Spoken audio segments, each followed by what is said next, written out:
Hey, how the devil are ya? Poof! Okay, so what we got today? Ooh, I'm excited for this one. Right, hang on. This is what we got. Ooh, look at this beauty. Oh, it's the Marantz NR1200 or 1200 network receiver. Now, why have I got this, you may ask? Well, here's the thing. I want to try and streamline everything down a little bit.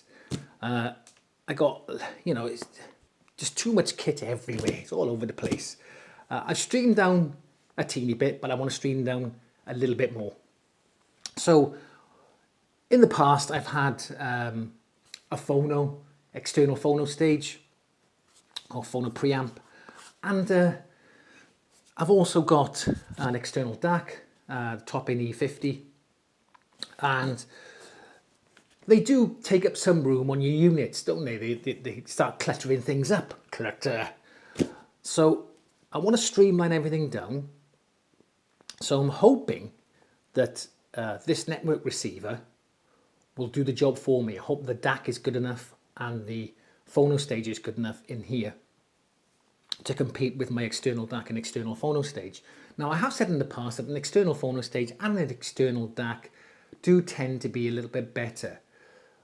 But is it 200 quid's worth better? Because the phono stage, some phono stages sounded better, some didn't. I think the only one I was quite impressed with was the Shipmani 2.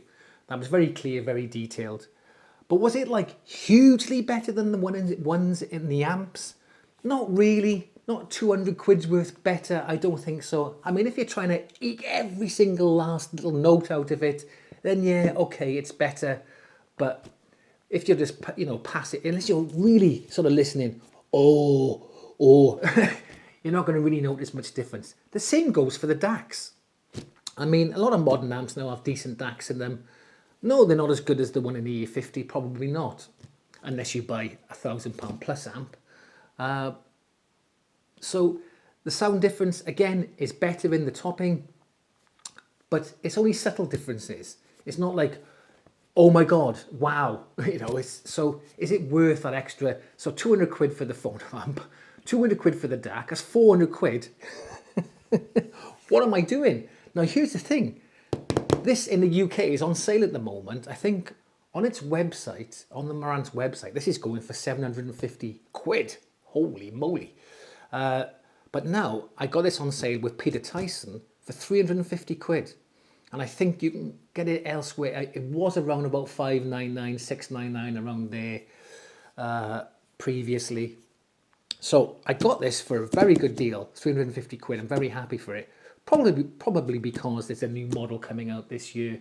I noticed in the UK especially, and I think mainland Europe, that the prices are coming down on Marantz. Not so much in the US, unfortunately. I don't know why they're charging so much for some of this stuff over there. I have no idea. Maybe it's the import fees or something. But anyway, so with that being said, also as well, got to remember, another reason I've got this amp is because I do want to connect my TV up. Through arc rather than through coaxial or optical. So this has got HDMI arc. It's got a couple of HDMI ports as well, which I can connect my Blu-ray player to. This is a 4K Blu-ray player, which I'll be reviewing in the near future. Watch out for that. But also, I don't want hundreds of speakers around my room. Now, a lot of you, are fine with all the speakers everywhere, but you've got to have partner approval, okay? My wife is like, no, not a set of speakers. And the speaker manufacturers are like, sell more speakers, you must buy more. We've got forward-facing speakers, rear-facing speakers, side-facing speakers, upward-firing speakers, downward-firing speakers. What the bloody... I mean, what's next, A 15.10.5 amplifiers? It's just ridiculous how many speakers you can connect to these things. So this is just a 2-channel, or you can put a sub 2.1 stereo AV network receiver. Oh, and also it does network as well, so you can stream to it. Did everything for me. I just hope it sounds good. Okay, so Marantz are normally pretty good. AV receivers don't tend to sound great musically compared to an integrated amp, so I'm hoping this one does the job for me. Anyway, stop blabbing on, Mart. Let's get it out of the box.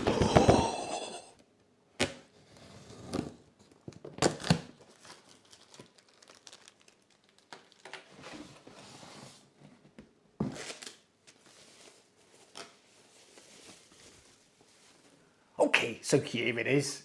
You got the power lead here, and if you see, it's got a UK plug on there, but also inside it is the mainland Europe plug. So you can take that off and use that if you're in mainland Europe. I suppose it's just easier for the Marantz to do it that way. You got the remote here. It's got everything you need on there. Nice looking remote, pretty decent. So you've got everything here. Satellite. I don't really use that, so you can use satellite with a media player, so you can stick a Roku stick or an Amazon stick in the back of it. Blu-ray player, got that. Game, I'm assuming that's for something like a PlayStation or something like that. Auxiliary tuner, phono, TV audio, CD, USB, Bluetooth and internet radio, volume, blah, blah, blah, blah, blah. It's a remote. Here we are. Okay, so on the front, what we got? You got your input selector. So I'm assuming as you go through that, it goes through the inputs on the screen here. Headphone jack, yay! I'm not sure what zone 2 on off is. Obviously it's got zones on the back of it. I'll look more into that later. Tuner presets, so you can set your presets on your tuner. You've got your dimmer, brightness on the screen, status, speakers. I'm assuming this is for A/B speakers. So you've got A/B, A or A/B or off. I'm assuming that's for sound mode. You've also got a pure direct. USB, so I think through that you can play pretty much all the major files. I think it does FLAC, MP3, DSD, WMA, the whole shebang. I think that does all of them. And then you've got your volume up and down. Then you've got your bass, treble, balance. Excuse me. So with the bass and the treble and the balance, normally there's a little indent halfway through which when you're turning it, you can kind of see where it is, but not on these. It just spins around and around and around and around and around and around and around and around and around and around. So I'm assuming that the level will either come up on here, what it is, or it'll be on the interface on the TV. One of the two, you can set it, but I'm sure it'll come up on you when you turn these, so you can see where the balance is on there. But I would have liked, especially on the balance, I would have liked a little indent on it. So when it clicks to say where you're in the center, but obviously it isn't meant to be. And here you can see there, it's got the Music Specialist 2 times 130 watt, 135 watt. I think that's into 4 ohms though. AirPlay 2, high-res music, HEOS, Wi-Fi certified, Bluetooth. You can play internet radio, Spotify, Amazon Music, Tidal, Deezer, phono input, RDS, DAB+, that's quite good because you get an improved sound through DAB+. Whether some of the stations still don't play DAB+, so you've got to choose which one you want, which has got the best, whether it's playing DAB+ or not. Then you've got 5 HDMI ins and 1 out. In, out, in, out. Shake it all about. Let's have a look. On the back. Right, on the back. Let's start from over the left over here. You got your antennas for your Wi-Fi and your Bluetooth. One there, one there. So where are they? There they are. Yoink. Then you've got your antenna for your DAB FM radio, which is there. And it's good to see it's a proper one. Not one of these rubbish ones with just a little wire going in. It's a proper one you screw on. I just need to know where I'm going to put that. We'll see. Anyway.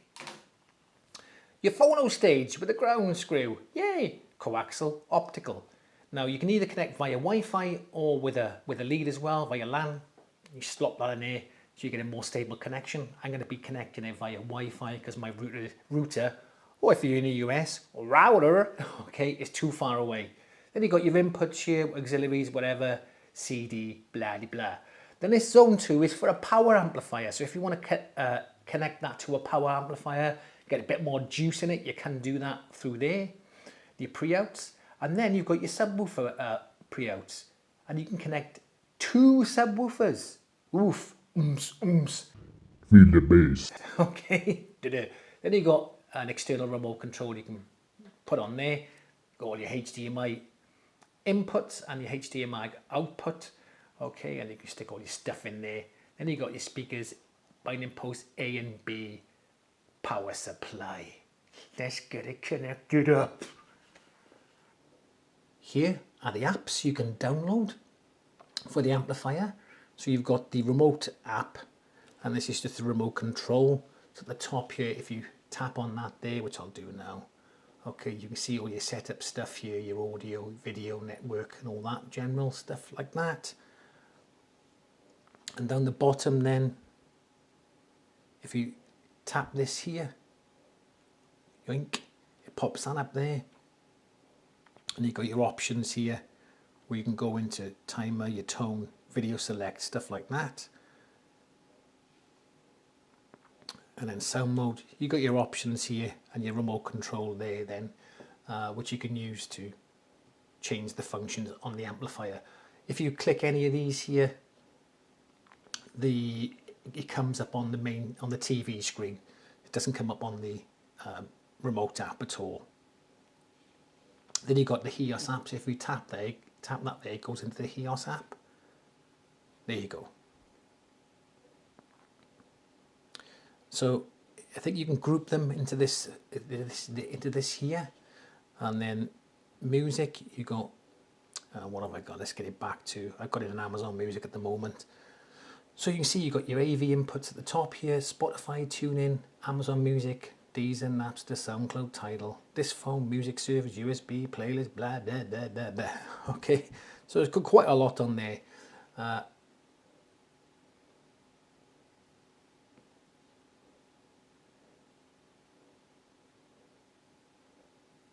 So I'm going to go into Amazon Music, so this one here, tap on that. And then you've got search, playlist, stations, whatever. And then, so if I do playlist, then it comes up with playlist there. I can search for a track if I want to, etc, etc. It's not quite as slick as the Amazon Music app, but it does the job, and you can find stuff you want. It's functional, it's okay, and it works well. I've had no problems with it over the last few hours I've been using it. All worked flawlessly. Okay, I've got it all set up. It's not perfect. I may have to rearrange this a little bit because I've had to put the Blu-ray player and my CD player on top of the amp. I'm not a fan of that, but because the CD player and Blu-ray player are shorter depth-wise, you can't put the amp on top of them. So I may have to rearrange that because it was getting a little bit hot, a little bit warmth coming out of there. Like, I have raised this DVD player up a little bit, this Blu-ray player, put some sort of feet under it to get it a bit higher to give a bit more breathing space, but still it was getting a bit warm under there. So I may have to rethink that. Anyway, so it's all set up. It's looking a bit like Spaghetti Junction on the back. Now, for those of you who are watching this in other countries and you don't know what Spaghetti Junction is, it's a junction in Birmingham, which is ridiculous, okay? You've probably got something similar in your country somewhere. These road designers, obviously, were smoking a bit of ganja or something when they designed it. Bam, there you go. Okay, right, so first of all, let's go over some of the things that bugged me a little bit. The one thing that did annoy me just a tad was the volume.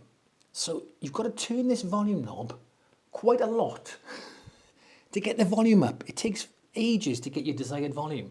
When I say ages, it's a few seconds, but longer than normal. You turn that, you get quite a quick response. You turn this and it took a while. I found that it was a little bit faster getting to my desired volume using the remote control. So that bugged me just a tad, okay.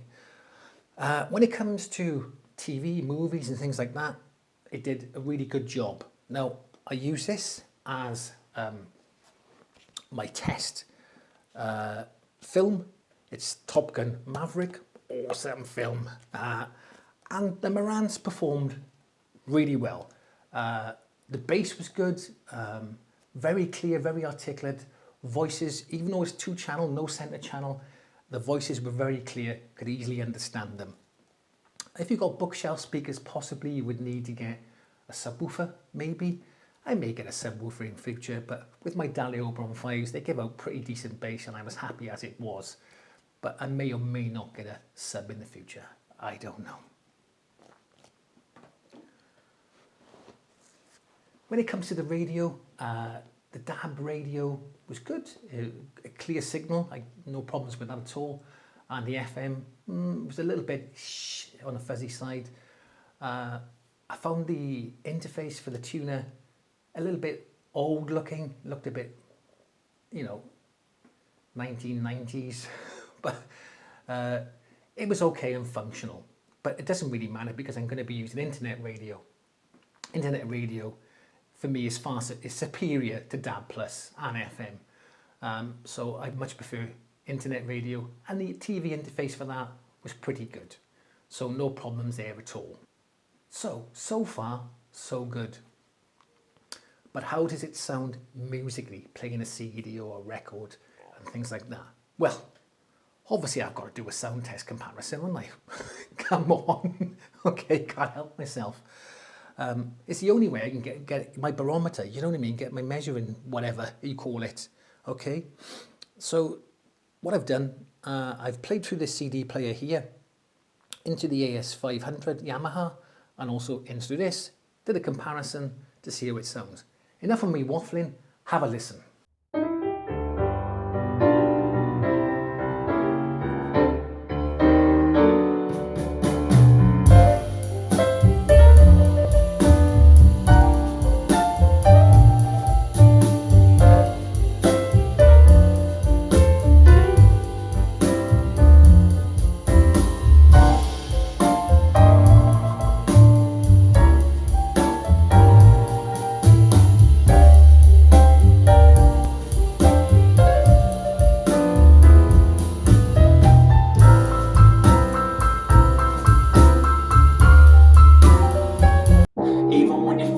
You can still go. Even when you feel slow, you can still go.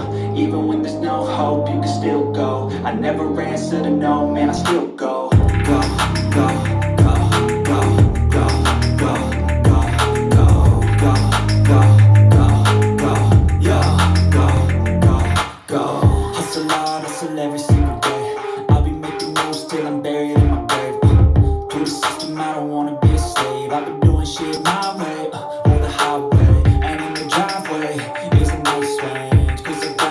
Climb, I invite pain. You never hear me, bitch, nah, I don't complain.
So, what do you think of that? Hey?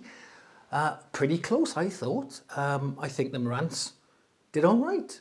I mean, I do like this Yamaha AS500.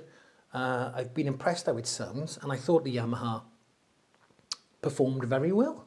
I was like pleasantly surprised. I did think the Marantz was a little bit darker. The bass was about the same. I couldn't really tell a difference. Maybe the mids were slightly recessed. The Yamaha was a little bit brighter.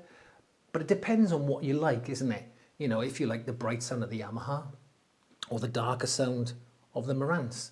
Doesn't mean one is better than the other, but it performed just as well as a PM6007, I thought, anyway. I will say that straight out of the box, when I connected it up, I was a little bit disappointed. I was like, oh, it sounds all right, but meh. I was like, but after a few hours of using it, because I've been using it all day now, after a few hours of using it, it seemed to get better. So I do believe that amps need to run in. Some people say, nah, they don't. But for me, unless I was getting used to the sound, but I did a comparison later in the day between the two amps.